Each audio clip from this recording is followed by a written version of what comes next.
where do you think we're going to be as you're on the ground working with a lot of these organizations, setting, as you mentioned, this token taxonomy, these standards, so that these protocols can interact and be utilized by enterprise?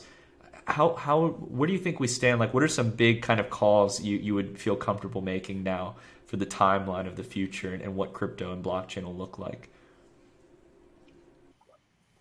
Thank you, Nick. So I want to be a little bit humble about it. I mean, I'll give you my perspective, right? I'll give you sort of how I see it, and of course, people can call this, a few months later. Two things, Nick. Firstly, what we have seen with the likes of El Salvador, for example, with respect to Bitcoin, I believe the dominoes have begun to fall, and we're going to see more of that.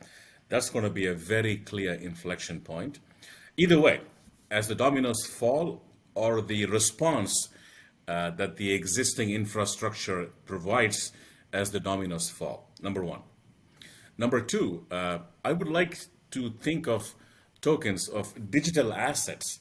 And I think the inflection point, which we are building up to, is going to be tokenization of real world assets. Real world assets. Yes, we can talk about the metaverse and, of course, all of that, NFTs and so on. But for me, tokenizing today's assets, real world, property, right?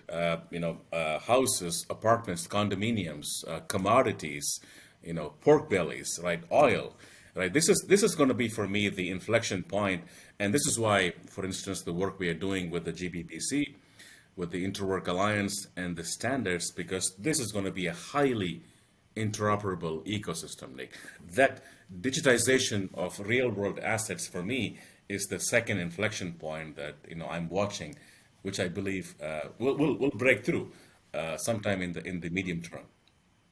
So to take back on your positions, just so I get them right, the first one is that you believe on the monetary side, on the crypto side of things, where we have like cryptocurrencies like Bitcoin that are coming emerging stores of value or competing stores of value with traditional forms like gold and equities.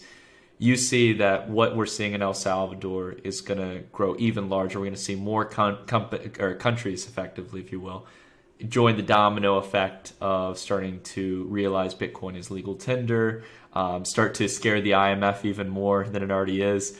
And then the second theory that you put together and stuff, or at least the vision that you see, is that over the coming years, we're going to have not only these standards and protocols that we talked about earlier, but that we're going to start to have like an actual framework for all these systems to work together, so that we can actually start to tokenize real world assets. And I'm interested to build a little bit more on that, because when it comes to real world assets, I think we've seen a few projects here and there that have tried to do it, that have tried to tokenize real estate, and maybe a couple other real world assets. I know there's like tokenized bonds, things of that sort, but